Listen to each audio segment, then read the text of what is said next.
January 1995. Get ready. Start. மாண்புமிகு பேரவை தலைவர் அவர்களே, தொழில் மற்றும் தொழிலாளர் நலன் ஆகிய மானியங்களுக்கான விவரங்களை எல்லாம் சம்பந்தப்பட்ட அமைச்சர் விளக்கி பேச இருக்கிறார் என்றாலும் சில பொதுப்படையான கருத்துக்கள் உறுப்பினர்களால் எடுத்து சொல்லப்பட்டதால் அவற்றுக்கு தொடர்பான சில கருத்துக்களை மட்டும் நான் குறிப்பிட விரும்புகிறேன்.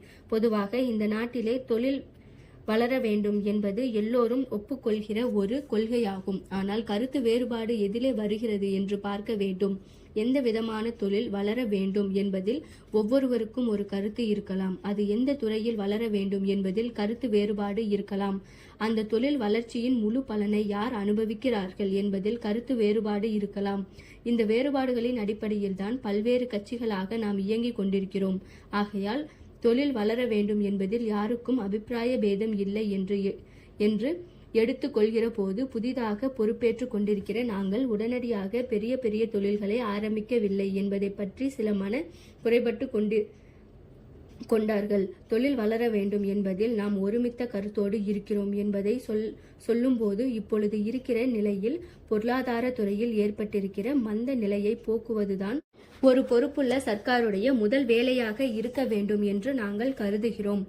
ஏற்கனவே நல்ல முறையில் இயங்கிக் கொண்டு வந்த பல தொழில்கள் மந்தப்படுத்தப்பட்டு இன்றைய தினம் சரியான முறையில் நடத்தப்பட முடியாமல் இருக்கின்றன. இதற்கு காரணம் என்ன என்பதை பார்க்க வேண்டும். அவர்களுக்கு தேவையான மூலப்பொருட்கள் கிடைக்காதது காரணமாக இருக்கலாம். தொழில் தகராறு ஏற்பட்டது காரணமாக இருக்கலாம். தங்களது மூலதனத்தை வேறு தொழிலுக்கு திருப்ப வேண்டும் என்ற எண்ணத்தினாலும் இருக்கலாம். நிர்வாகத்தை சரியாக பாதுகாக்க முடியாததும் காரணமாக இருக்கலாம். இப்படி ஏதாவது ஒரு காரணத்தினாலோ அல்லது எல்லா காரணங்களும் சேர்ந்ததனாலோ ஏற்பட்டிருக்கிற மந்த நிலையை முதலில் நாம் போக்கியாக வேண்டும். இந்த மந்த நிலையை போக்கப்பட்டாலொழிய தனியார் துறையானாலும் பொது துறையானாலும் புதிய தொழில்கள் ஆரம்பிப்பது என்பது முடியாத காரியமாகும். ஆகையால் தான் இப்பொழுது பொறுப்பேற்று கொண்டிருக்கிற தமிழக அரசை நடத்துகிற நாங்கள் புதிய தொழில்களை ஆரம்பிக்கிறோம் என்று பட்டியல் தருவதை விட இருக்கிற தொழில்கள் சிறந்த முறையில் நடைபெறுவதற்கான முயற்சிகளை எடுத்துக்கொண்டு வருகிறோம் என்பதை நான் தெரிவித்துக் கொள்ள விரும்புகிறேன். தொழில் வளர்ந்தால் வருவாய் வரும் என்பதில் ஐயப்பாடு இல்லை. தனியார் துறையில் ஆரம்பிக்கப்பட்டிருக்கிற தொழில்களில் இருந்து பெருமளவுக்கு லாபம் வருகிறது என்றாலும் அது அவர்களுக்கே போய்விடுகிறது. தேசிய மொத்த வருமானம், தனிநபர் வருமானம் ஆகிய இரண்டுக்கும் ஏற்ற தாழ்வுகள் இருக்கின்றன. தொழில்கள் பெருக பெருக வருவாய் பெருக வேண்டும். வருவாய் பெருக பெருக அது பரவலாக்கப்பட்டு தனிநபர் வருமானம் பெருக வேண்டும். தனிநபர் வருமானத்திற்கும் தேசிய மொத்த வருமானத்திற்கும் உள்ள ஏற்றத்தாழ்வை குறையச் செய்வதுதான் திட்டமிட்ட பொருளாதாரம் ஆகும். ஆனால் நம் நாட்டில் தேசிய வருமானம் பெருகியிருக்கும் அளவுக்கு தனிநபர் வருமானம் பெருகவில்லை என்பதை நாம் கவனிக்க வேண்டும் என்று கேட்டுக்கொள்கிறேன். இந்த அரசின் கொள்கை என்ன என்பதை எடுத்து சொல்ல வேண்டும் என்று எதிர்க்கட்சி தலைவர் அவர்கள் கேட்டார்கள். இந்த அரசை பொறுத்தவரையில் எங்களுடைய தொழில் கொள்கை என்ன என்பதை தெளிவுபடுத்த விரும்புகிறேன். முதலில் தொழில்துறையில் இப்போதுள்ள மந்த நிலைமை நீக்கப்பட வேண்டும். அடுத்து தொழில்துறையில் ஒரு சுமூகமான உறவு இருப்பதற்கு வேண்டிய எல்லா முயற்சிகளையும் இந்த அரசு மேற்கொள்ளும்.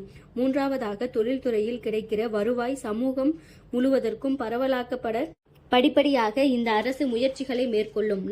நான்காவதாக கூடுமான வரையில் புதிய தொழில்கள் துவங்கப்படுகிற நேரத்தில் இதிலிருந்து கிடைக்கக்கூடிய வருவாய் மாநிலத்திற்கு வரக்கூடிய அளவில் துவக்கப்பட வேண்டும் என்பதுதான் இந்த அரசின் தொழில் கொள்கை என்பதை நான் குறிப்பிட விரும்புகிறேன்.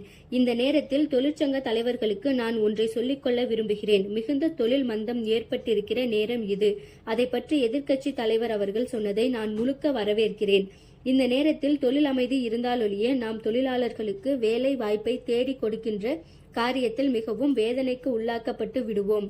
தொழிலாளர்களுக்கு நலன் கிடைக்க வேண்டுமானால் தொழில்கள் செம்மையாக நடத்தப்பட வேண்டும். ஆனால் அவர்கள் நடத்துகிற கிளர்ச்சிகள், வைக்கின்ற கோரிக்கைகள், எடுத்துக்கொள்கின்ற முயற்சிகள் இவை அனைத்தையும் தொழிலை கெடுக்காத முறையில் அமைய வேண்டும் என்பதில் நான் மிகவும் கவலையோடு இருக்கிறேன் என்பதை அவர்களுக்கு தெரிவித்துக் கொள்ள விரும்புகிறேன்.